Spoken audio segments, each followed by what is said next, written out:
Now we have, we've shined a different light. We shined a different light on what we can do. Ferguson protests, we were in the streets, we were angry, we were upset. I was angry, I was upset. We were out there 300 days straight, and we were just out there. We learned from that. We decided to, you know what, we're gonna organize early. We're gonna strategize. We're gonna be the ones that talk to the media. We're gonna shape our message. You know, we're gonna control our narrative. In Ferguson, we made the mistake of letting everybody else tell our story. When asked what good thing came out of Ferguson, we can always look at me and what we did to get in office. I always look at Rasheen, you know, and being able to be out there in the streets, and now as elected officials being able to affect change from a local level all the way to the state level. Concentrating on economics when it comes to protests is important because when it comes to the powers that be, right, the real people that help run the city, that's what they listen to. When you start to hit their pockets, and it's a shame that that's what it takes for them to listen to, but you know, Malcolm X said by any means necessary. They often talk about the economic impact, but they praise Martin Luther King for the bus boycott, which was huge when it came to being a economic impact. And so that's all we're doing. We're just following the footsteps of our ancestors and kind of taking it up a notch. Of course, I want our small businesses to flourish. I want them to be the cornerstone of our communities like they've always been. But we have to understand why we're out here. And we're out here for Black lives. We have one demand, and that's y'all gonna stop killing us. You can meet every single one of those demands. Every single report that's come out, every recommendation, from the Ferguson Commission report to the 21st century policing recommendations put forth by the Obama administration.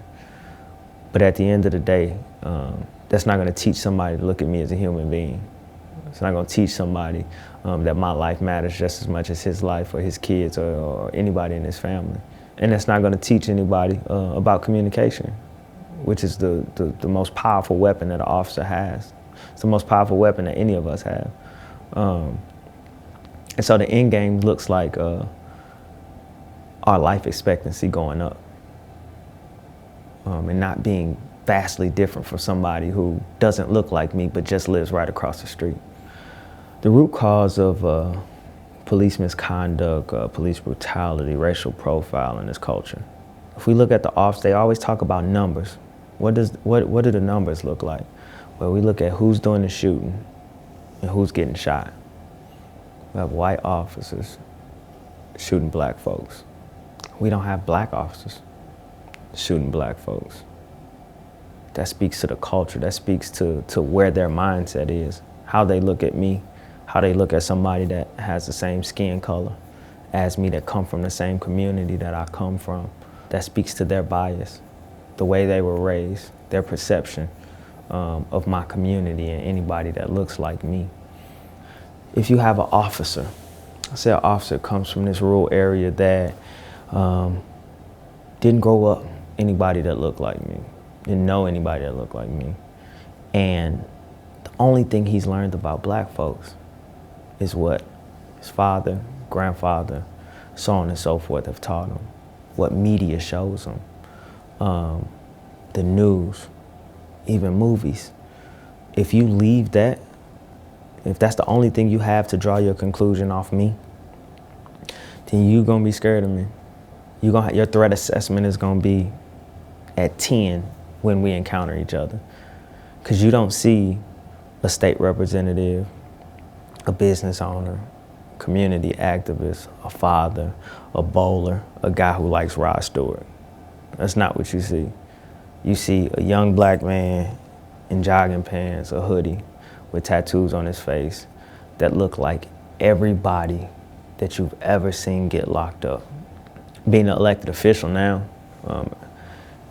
being in the streets, it empowers people that their elected official is out here, and not just out here for photos, not just out here to give a nice speech, but out here when it's time to lock arms, I won't be bought, swayed, pushed a certain way because of politics.